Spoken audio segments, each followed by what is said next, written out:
For a fateful period of time, history waits. Waits on tensed men trapped in the mud-soaked fields of Normandy until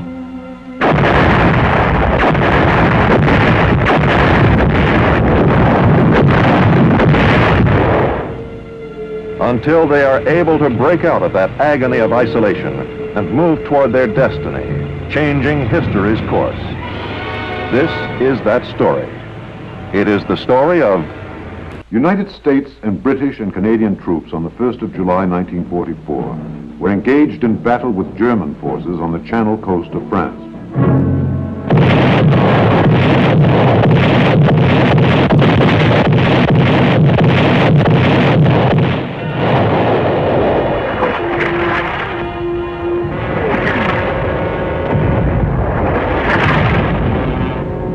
The cross-channel attack, beginning on the 6th of June, had accomplished the first phase of the invasion.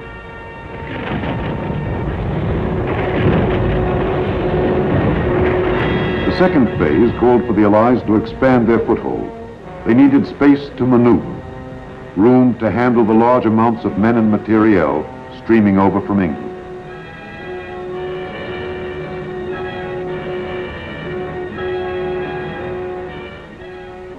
Before they undertook the decisive attack toward the heart of Germany, they wanted this area. But 3 weeks after the invasion, they had only this tiny beachhead, the British here and the Americans here. The greatest single disappointment of the invasion had been the inability to take Caen, which blocked the approaches to the Seine. But the British troops attempting to capture the city had been thwarted. The best hope now lay in the ability of the American forces to strike south and then west and take the key ports in the province of Brittany. A major impediment to this course of action was the terrain the troops would have to fight through. Marshy land enclosed into thousands of separate little fields by hedgerows, behind every one of which it seemed the Germans were well entrenched. And what of these Germans who faced the Allies in the soggy fields of Normandy? They were disheartened, certainly, by the success of the Allied landings. Moreover, the German people were exhausted after 5 years of war and with the effort of fighting on 5 fronts. But the troops themselves were far from beaten. They were skillful, tough troops, seasoned by experience. Their discipline was sharp. Their morale was high.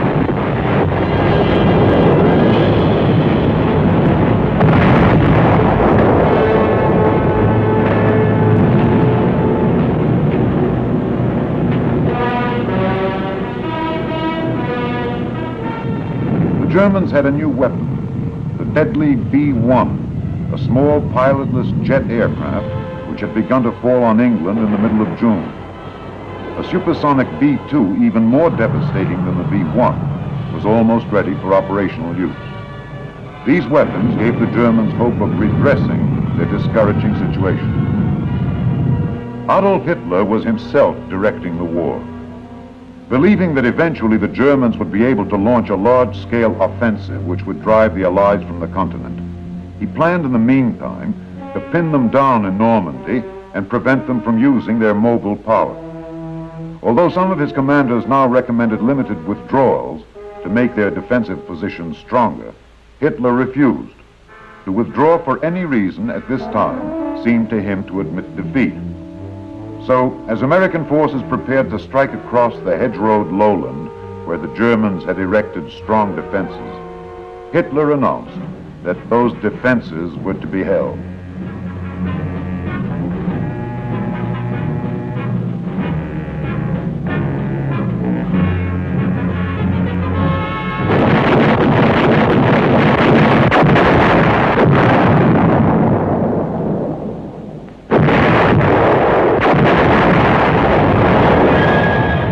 The American attack began in the dawn hours of July 3rd, and it lasted for 17 rain-soaked, agonizing days.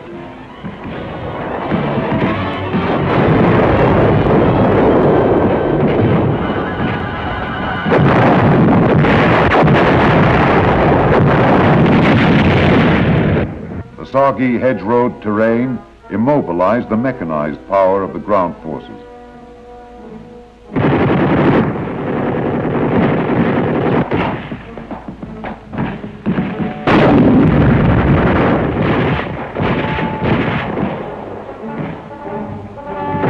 The slow, painful advance was measured in yards, a hedgerow at a time.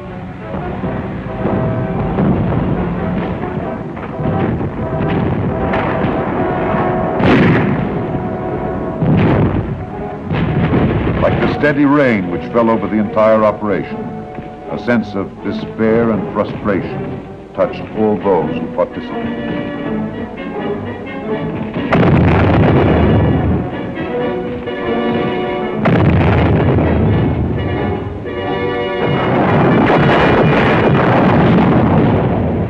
The last action in this offensive was the battle for Saint-Lô.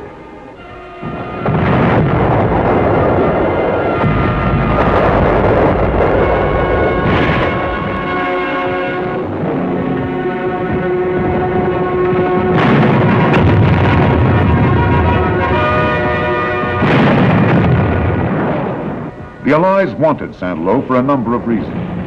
Its prestige value, the effect its capture would have on the Germans, and as an access to roads leading south.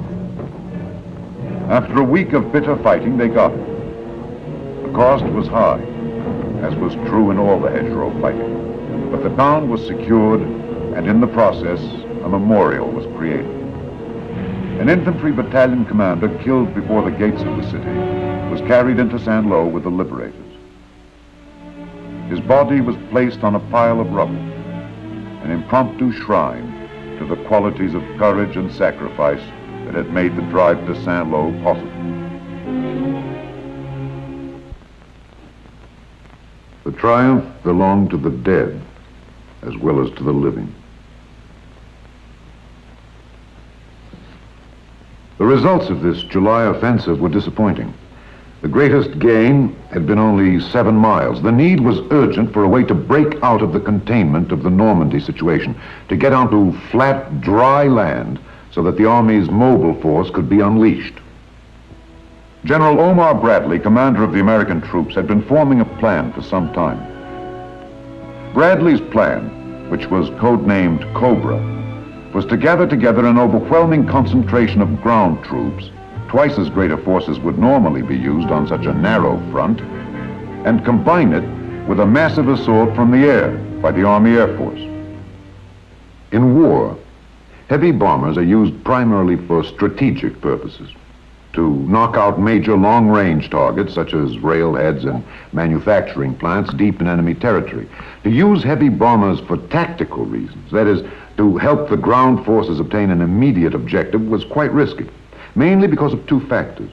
The heavy bombs dropped from the big planes created craters and debris, which became serious obstacles to the ground troops.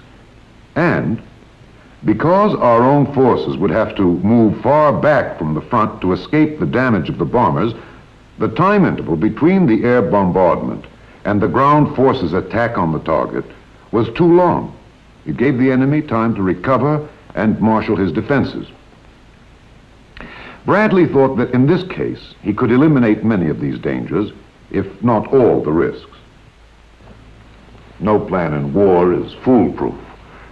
But this one was bold, and if it worked, it would enable the Allies to break the stalemate in which they'd become bogged down. Brittany was still the eventual goal. The first step toward it would be the line between Coutances and Caumont.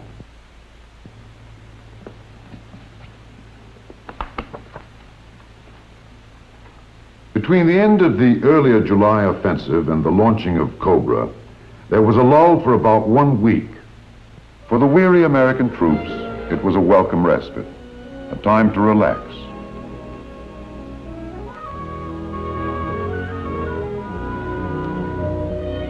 On July 20th, a dramatic event electrified the world and revealed that there was no relaxation inside the enemy camp.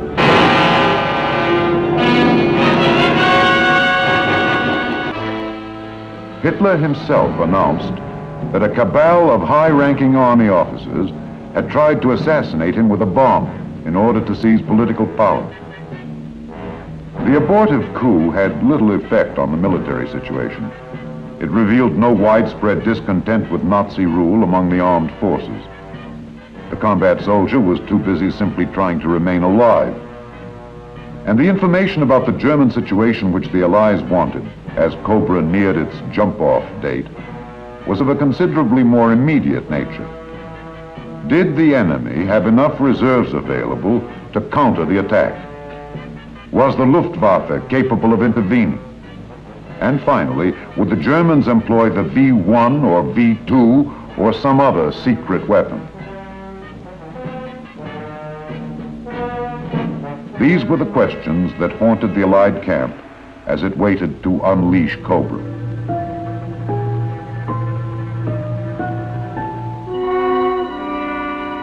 July 24th was the day scheduled for the attack. Because the day was heavily overcast, however, with inadequate visibility for air attack, the operation was postponed. Unfortunately, the postponement order reached the English air bases too late to hold back all the planes scheduled for the attack.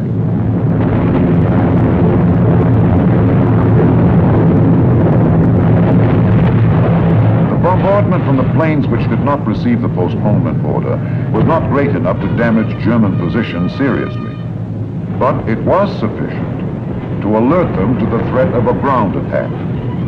And German artillery gave American forward units a hard time for the rest of that day.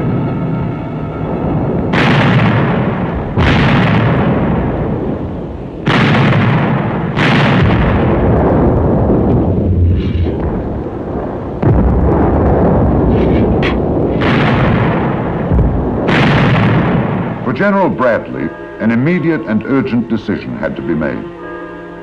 The prospects were improving for good weather the next day. Should Cobra be launched, even in the face of the possibility that the Americans had now lost the important element of tactical surprise? Or should it be postponed at least for several days, which might then give the Germans a chance to prepare even stronger defenses? Bradley's decision. Cobra would strike again at 11 o'clock the next day.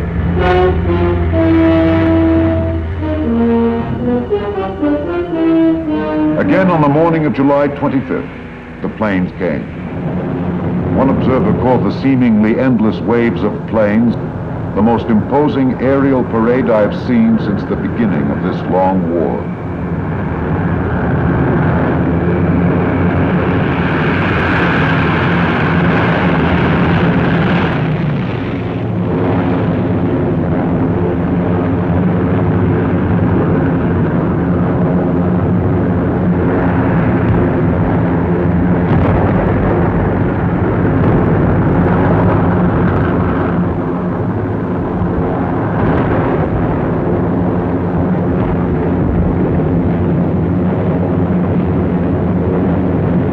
They dropped more than 4,000 tons of destruction. But the tactical effect was not immediately clear. Did the bomber attack destroy the efficiency of the German troops? No one could tell.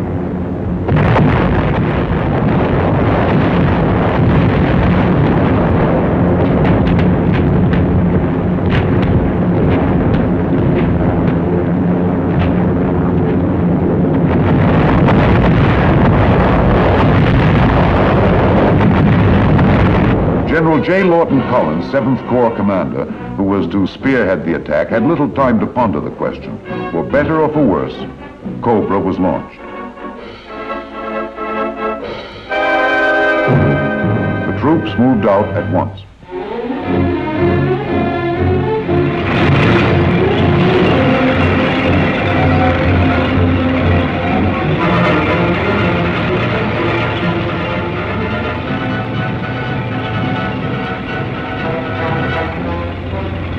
Their immediate objectives were the towns of Marigny and Saint-Gilles.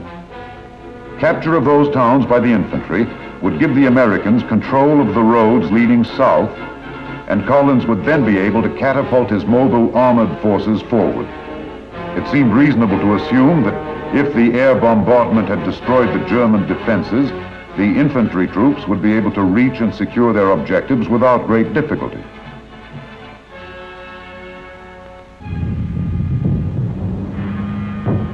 To their surprise, they met strong resistance.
At the end of the first day of the attack, Marigny and Saint-Gilles were still in enemy hands.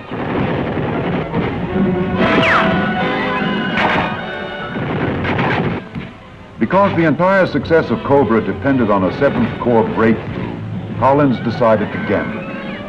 It would prove to be one of the fateful decisions of the campaign. He pondered the possibilities and the risks and decided to put his armor into action.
Gamble paid off. In mid-afternoon of the 26th, one armored column, having cracked the enemy's defenses around the town, rolled through Saint-Gilles. There was no longer any doubt. The German line had definitely been penetrated. The 7th Corps had achieved its breakthrough. But the drama of the breakthrough did not end at the Coutances-Caumont line. The drama lay in the development of the breakthrough into a breakout of major proportions. The decision to accomplish this was General Bradley's. He had achieved the limited victory he had sought. Cobra had been a success. He could stop now. But he sensed from their disorganized reaction that a deep wound had been inflicted on the Germans.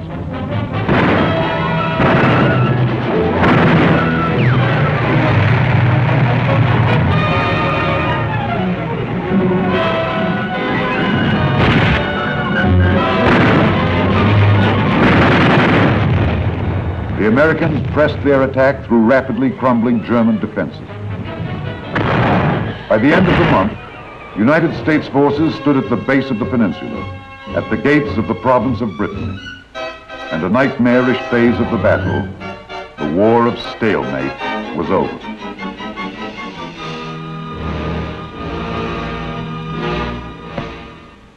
Cobra and its exploitation were among the most solid accomplishments of the war. Let's visit now with the man who more than any other was responsible for this achievement, General Omar Bradley. General Bradley, as you look back on Operation Cobra, what seems to you to be the real secret of its success? I think several factors were very important in contributing to our success. First, as always, the aggressiveness and the fighting spirit of the American soldier.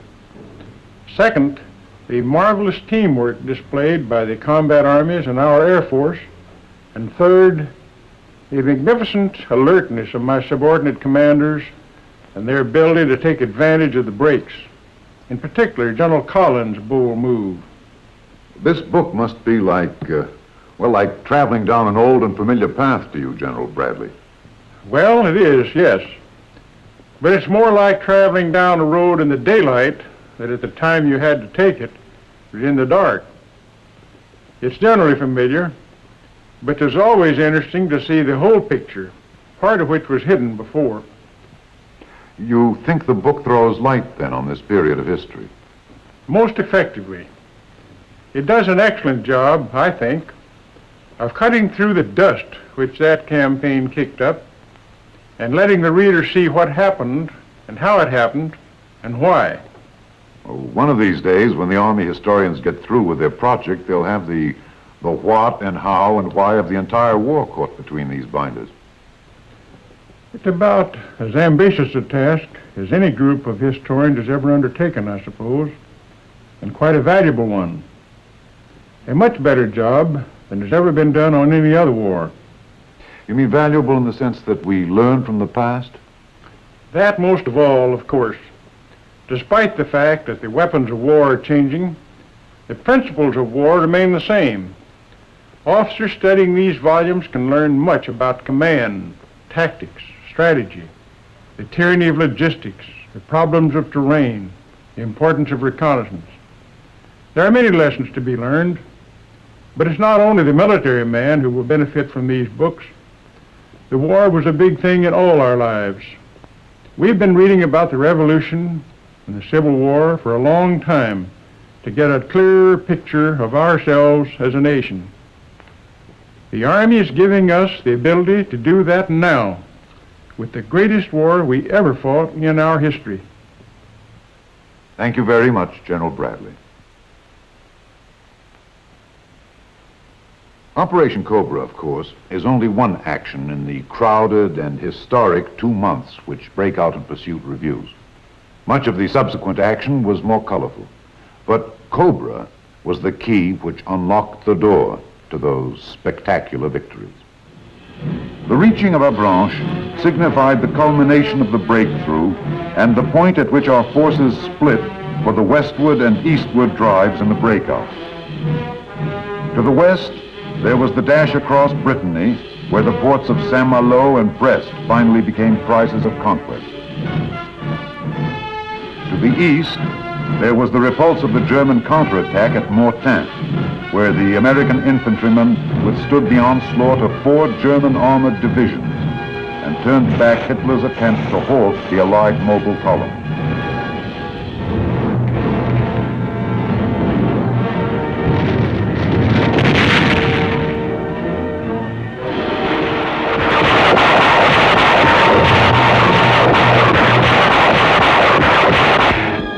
The Allies closed at Argenton and Falaise, where they virtually destroyed 2 German field armies.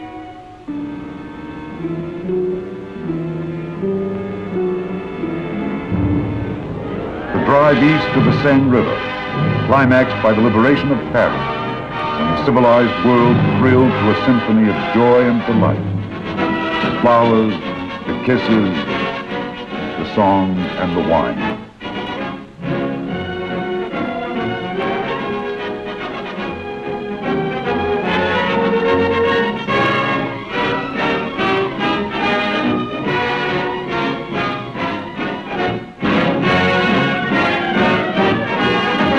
Finally, the triumphant and dramatic pursuit of the retreating Germans beyond the Seine to the border of the enemy's homeland, and the Siegfried Line, where a new phase of the war awaited.